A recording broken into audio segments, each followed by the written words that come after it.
How to franchise a business and get first 100 franchisees like McDonald's. जब भी कोई business franchise करता है तो उसको 2 स्टेजेस से गुजरना पड़ता है। पहली स्टेज में जो बिजनेस है वो इन्वेस्टर्स के पास जाता है फ्रेंचाइज देने के लिए, और दूसरे स्टेज में इन्वेस्टर्स बिजनेस के पास आते हैं फ्रेंचाइज लेने के लिए। तो जब तक दूसरी स्टेज नहीं आ जाती तब तक पहली स्टेज चालू रहती है। अगर हम मैकडोनल्ड्स के एग्जांपल लें तो हम देखते हैं कि मैकडोनल्ड्स ने फ्रेंचाइजिंग की शुरुआत की थी 1955 में, और 2018 के अंत तक मैकडोनल्ड्स के दुनिया भर में 38,000 के आसपास फ्रेंचाइज स्टोर्स थे। मतलब ऑन एन एवरेज मैकडोनल्ड्स ने साल के 603 फ्रेंचाइज स्टोर्स खोले। मगर इन 38,000 स्टोर्स में से पहले 100 सबसे इंपॉर्टेंट और मुश्किल थे, क्योंकि ये वो स्टेज थी जब मैकडोनल्ड्स इन्वेस्टर्स के पास जा रहा था। तो मैकडोनल्ड्स ने अपने पहले 100 स्टोर्स खोलने के लिए किन स्ट्रेटजीज का यूज किया और उनको कैसे इंप्लीमेंट किया, साथ में उन स्ट्रेटजीज का बाकी फ्रेंचाइजर्स कैसे लाभ उठा सकते हैं, इवन वो जो फूड एंड बेवरेजेस इंडस्ट्री में नहीं है, ये सब हम जानेंगे इस वीडियो में। तो चलिए शुरू करते हैं।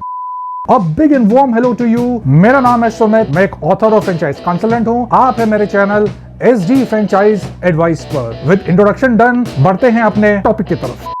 मैकडोनल्ड्स की शुरुआत हुई थी 1940 में, और 1948 में इसके original owners Richard and Morris McDonald ने स्पीडी सर्विस सिस्टम शुरू किया था, जहां कस्टमर रेस्टोरेंट के ऑर्डर विंडो पे आता था, ऑर्डर देता था और अपना ऑर्डर लेकर के चला जाता था, और ये सब कुछ मिनट्स के अंदर ही होता था। साथ ही में हर बार कस्टमर को वही टेस्ट और क्वालिटी मिलती थी। ये सिस्टम उस समय के लिए कुछ नया था, और आज हम जिसे फास्ट फूड कहते हैं ये उसकी शुरुआत थी। मैकडोनल्ड्स ब्रदर्स की इनोवेशन कस्टमर में हिट हो गई, और दिन भर कस्टमर्स की भीड़ उनके स्टोर पर रहने लगी। कस्टमर्स की भीड़ देखकर कुछ लोगों ने मैकडोनल्ड्स की फ्रेंचाइज लेने में इंटरेस्टेड हो गए, मगर मैकडोनल्ड्स ब्रदर्स को फ्रेंचाइजिंग से कुछ खास सक्सेस नहीं मिली। एक्चुअली में मैकडोनल्ड्स फ्रेंचाइज तब हिट हुई जब रे क्रॉक ने इसके फ्रेंचाइजिंग की जिम्मेदारी संभाली। रे क्रॉक मैकडोनल्ड ब्रदर्स से पहली बार 1954 में मिले थे, और उस समय वो मिल्कशेक मिक्सर्स बेचते थे। रे क्रॉक मैकडोनल्ड्स का पूरा सेटअप देखकर बहुत इंप्रेस हुए, और उसी साल वो उसके फ्रेंचाइज एजेंट बन गए। तो वीडियो के शुरू में हमने जो नंबर्स देखे थे वो रे क्रॉक की वजह से थे, और 1961 में रे क्रॉक ने मैकडोनल्ड ब्रदर्स से ये कंपनी खरीद ली और उसके मालिक बन गए। रे क्रॉक को अपने पहले 100 फ्रेंचाइज स्टोर्स खोलने में जिस चीज ने सबसे ज्यादा हेल्प की वो थी मैकडोनल्ड्स की यूएसपी।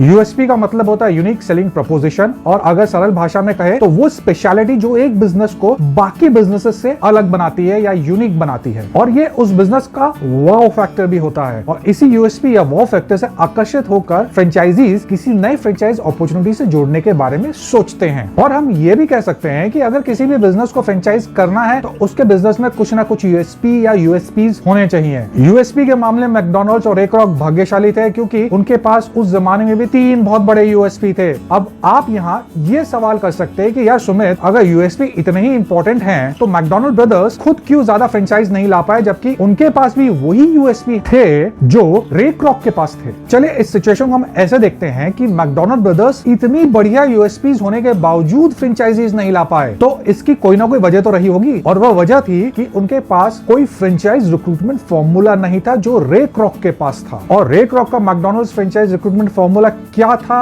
ये हम जानेंगे मैकडोनल्ड्स के यूएसपी जानने के बाद। तो यहाँ बात जो समझने वाली है वो ये है कि सक्सेसफुली फ्रेंचाइज करने के लिए कम से कम एक यूएसपी होना चाहिए, और साथ में फ्रेंचाइज रिक्रूटमेंट फॉर्मूला होना चाहिए। तो चलिए पहले जान लेते हैं मैकडोनल्ड्स के यूएसपी के बारे में। और पहली यूएसपी थी great service and consistent product quality. बढ़िया सर्विस और कंसिस्टेंट प्रोडक्ट क्वालिटी साथ साथ जाते हैं और दोनों एक दूसरे के पूरक है। मैकडोनल्ड्स के केस में क्विक सर्विस और कंसिस्टेंट प्रोडक्ट क्वालिटी उनके साथ 1948 से जुड़े हुए थे, जैसा हम पहले देख चुके हैं। और आगे चलकर जब रे क्रॉक मैकडोनल्ड्स के मालिक बन गए थे तब भी इस यूएसपी पे फोकस बनाए रखे था, और ये सुनिश्चित किया था कि उनकी किचन में वही प्रोडक्ट्स बनेंगे जो मैकेनाइज्ड तरीके से फटाफट तैयार हो सके और जिनकी क्वालिटी कंसिस्टेंट रखी जा सके। तो बॉटम लाइन ये है कि कंसिस्टेंट प्रोडक्ट क्वालिटी और अच्छी सर्विस कस्टमर की लॉयल्टी बनाए रखते हैं, और जितने ज्यादा कस्टमर लॉयल होंगे उतनी ज्यादा सेल होती है, और जितनी अच्छी सेल होगी उतनी ज्यादा फ्रेंचाइज क्वेरीज आती हैं। यहाँ फ्रेंचाइजर्स के लिए लेसन है कि if you want to grow your business fast then customer को वो सर्विस दो जो कंपटीशन से बेहतर हो, और साथ में प्रोडक्ट क्वालिटी मेंटेन करके चले, specially when you scale up your business और you want to franchise your business. बढ़ते हैं आगे और जानते हैं दूसरा यूएसपी, मगर उससे पहले एक रिक्वेस्ट, इस चैनल पर मैं फ्रेंचाइजिंग से रिलेटेड यूजफुल इन्फॉर्मेशन देता हूं, तो अगर ये टॉपिक आपके इंटरेस्ट का है और आपने ये चैनल अभी तक सब्सक्राइब नहीं किया तो इसको सब्सक्राइब करके बेल बटन को जरूर दबा दें। और हाँ, अगर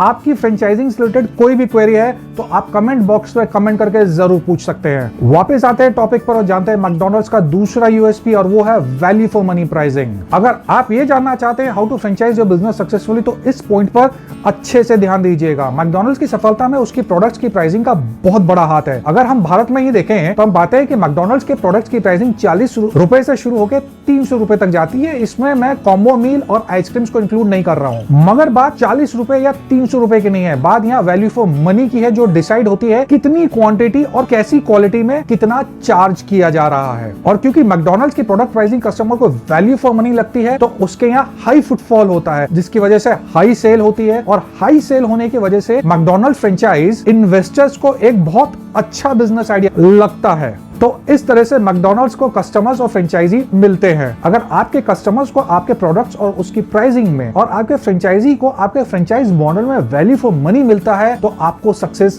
जरूर मिलेगी। अब बढ़ते हैं आगे और जानते हैं तीसरा यूएसपी, और वो है one focus products and few complementary product. Focus product business का मेन प्रोडक्ट होता है और उसी की सबसे ज्यादा वैरायटी होती है, और उसके अलावा कुछ प्रोडक्ट्स कॉम्प्लीमेंट्री प्रोडक्ट्स होते हैं, मतलब जो उस मेन प्रोडक्ट्स के साथ चलते हैं, और साथ ही में बहुत थोड़े से ऑल्टरनेट प्रोडक्ट्स होते हैं जो मेन प्रोडक्ट का रिप्लेसमेंट हो सकते हैं। मैकडॉनल्ड्स के केस में उसका फोकस प्रोडक्ट या मेन प्रोडक्ट है बर्गर, उसके कॉम्प्लीमेंट्री प्रोडक्ट्स हैं French fries and milk shakes, और उसके ऑल्टरनेट प्रोडक्ट्स हैं रैप। फोकस प्रोडक्ट और लिमिटेड मेन्यू की वजह से मैकडॉनल्ड्स अपने कस्टमर को क्विक सर्विस दे पाता है। और फोकस प्रोडक्ट का दूसरा फायदा ये होता है कि ब्रांड्स अपनी निश मजबूत कर लेते हैं, क्योंकि कस्टमर्स को ये बहुत क्लैरिटी होती है कि अगर वो मैकडॉनल्ड्स जा रहे हैं तो उन्हें क्या खाना है, और अगर किसी को बर्गर खाना है तो उनके दिमाग में पहला नाम मैकडॉनल्ड्स ही आता है। इससे हाई ब्रांड रिकॉल बना रहता है। अच्छा, आप खुद सोच कर देखिए कि अगर मैकडॉनल्ड्स चाहे तो वो पिज्जा या सबवे जैसे सैंडविचेस बेचना शुरू नहीं कर सकता है? बिल्कुल बेच सकता है, मगर वो नहीं बेचता है क्योंकि वो अपनी आइडेंटिटी को डाइल्यूट नहीं करना चाहता है, और साथ में वो कस्टमर्स को कंफ्यूज नहीं करना चाहता कि वो एक बर्गर जॉइंट है या पिज्जा जॉइंट है या एक सैंडविच जॉइंट है। यहाँ फ्रेंचाइजर्स के लेसन है, if you want to grow your business then ज्यादा सेल के लिए मेन प्रोडक्ट और उनके वेरिएंट्स या वैरायटीज पर ध्यान दें, ना कि ज्यादा प्रोडक्ट्स पर। तो ये थे मैकडॉनल्ड्स के यूएसपी, और इन पॉइंट्स को केवल यूएसपी के हिसाब से नहीं देखना चाहिए, क्योंकि ये बहुत इफेक्टिव बिजनेस स्ट्रेटजीज भी हैं जिन पर सभी फ्रेंचाइजर्स को काम करना चाहिए। मैकडॉनल्ड्स की यूएसपी जानने के बाद आप जानते हैं मैकडॉनल्ड्स फ्रेंचाइज रिक्रूटमेंट फॉर्मूला, और उसका पहला पॉइंट है डिफाइन दी फ्रेंचाइजी प्रोफाइल। बहुत से फ्रेंचाइजर्स ऐसा सोचते हैं कि जो भी व्यक्ति उनके बिजनेस की फ्रेंचाइज लेने में इंटरेस्टेड होगा और अगर उसके पास इन्वेस्टमेंट के लिए पैसा होगा तो वो उसको फ्रेंचाइज दे देंगे। ऐसी ही कुछ मैकडॉनल्ड ब्रदर्स की भी अप्रोच थी, और ये एक बिजनेस फ्रेंचाइज करने का बहुत ही गलत तरीका है। मगर ये काम रे क्रॉक ने बिल्कुल नहीं किया। उनको इस चीज की बिल्कुल क्लैरिटी थी कि उन्हें अपने फ्रेंचाइजीज में किस तरह की क्वालिटीज चाहिए, और वो इसमें बहुत क्लियर थे कि उनकी अपने फ्रेंचाइजीज से क्या एक्सपेक्टेशन है डूज एंड डू नॉट्स के मामले में। फॉर एग्जांपल, रे क्रॉक चाहते थे कि उनके फ्रेंचाइजी की मैकडॉनल्ड स्टोर में 100% इन्वॉल्वमेंट हो। वो किसी खाली एक इन्वेस्टर को नहीं चाहते थे जो पैसा लगाए और स्टोर किसी और के हवाले छोड़ दे। साथ ही में रे क्रॉक ये चाहते थे कि फ्रेंचाइजी के अंदर एक एंटरप्रेन्योरियल स्ट्रीक होना चाहिए, जिससे वो उस बिजनेस को पूरी तरह अपना समझकर उसमें पूरा दम लगाए, और साथ ही में उस फ्रेंचाइजी में कुछ कर गुजरने की भी आग होनी चाहिए थी। फ्रेंचाइजी प्रोफाइल डिफाइन करके और उस हिसाब से रिक्रूट करके रे क्रॉक ने इनिशियल फ्रेंचाइजीज की एक ऐसी सॉलिड टीम खड़ी कर ली थी जिन्होंने सक्सेस देखी। साथ ही में मैकडॉनल्ड्स के और स्टोर्स खोले और उनकी सक्सेस देख करके दूसरे लोग मैकडॉनल्ड से जुड़ने आए। तो यहाँ फ्रेंचाइजर्स के लिए लेसन ये है कि अपने प्रोडक्ट को देखकर फ्रेंचाइजी प्रोफाइल बनाए और उसके अकॉर्डिंग ही रिक्रूट करे, और उस मामले में कोई एक्सेप्शन ना होने दे। चलिए बढ़ते आगे, जानते हैं मैकडॉनल्ड्स फ्रेंचाइज रिक्रूटमेंट फॉर्मूला का दूसरा पॉइंट, और वो है prepare win win franchise model.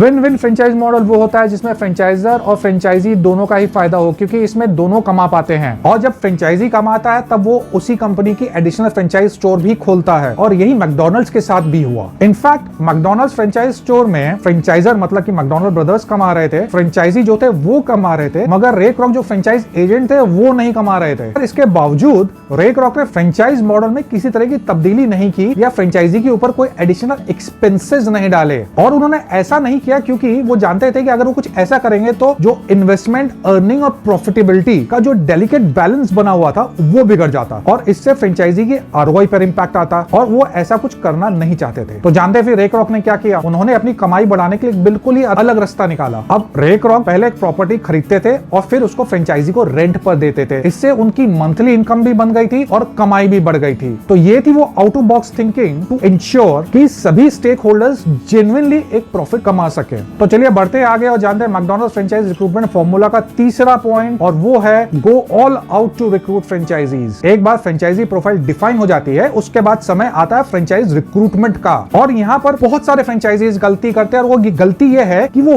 Wait करते कि लोग उनके पास आए फ्रेंचाइज बिजनेस लेने के लिए। और साथ ही में कुछ फ्रेंचाइजर्स का तो ऐसा भी सोचना होता है कि अगर कोई फ्रेंचाइज लेने आया तो ठीक है, नहीं तो कोई बात नहीं, वरना हमारा तो कुछ जा नहीं रहा। और कुछ ऐसी सोच मैकडॉनल्ड ब्रदर्स की भी थी, मगर रे क्रॉक की अप्रोच बिल्कुल अलग थी। रे क्रॉक ने फ्रेंचाइज रिक्रूटमेंट के लिए जो करना था वो किया, जैसे कि पब्लिसिटी की, इन्वेस्टर मीट की, अपने ऑफिस में की, दूसरे शहरों में की, सब कुछ किया। रे क्रॉक ने वेट नहीं किया कि लोग उन तक आए उनकी फ्रेंचाइज लेने के लिए, वो प्रोएक्टिवली इन्वेस्टर्स तक पहुंचे जो मैकडॉनल्ड्स फ्रेंचाइज लेने में इंटरेस्टेड हो सकते थे। इस तरह से रे क्रॉक ने शुरू के 100 मैकडॉनल्ड्स फ्रेंचाइज फटाफट खड़े कर दिए। चलिए बढ़ते हैं आगे, मगर एक रिमाइंडर, अगर ये वीडियो आपको पसंद आ रहा है तो इसको एक लाइक जरूर दे दें। चलिए अब जानते हैं मैकडॉनल्ड्स फ्रेंचाइज रिक्रूटमेंट फॉर्मूला का चौथा पॉइंट, और वो है ट्रेनिंग एंड रेगुलर ऑडिट। अगर आप ये सोचते हैं कि ट्रेनिंग एंड रेगुलर ऑडिट से फ्रेंचाइजी कैसे रिक्रूट की जा सकती है, तो इस सोच को जरा सा होल्ड करिए। फ्रेंचाइजिंग का एक बहुत बेसिक उसूल है, और वो ये कि शुरू के फ्रेंचाइजीज आपके कस्टमर्स ही होते हैं। तो जब आपके एग्जिस्टिंग फ्रेंचाइजीज वेल ट्रेंड होते हैं, उनके फ्रेंचाइज बिजनेस का रेगुलर ऑडिट होता है, तब वो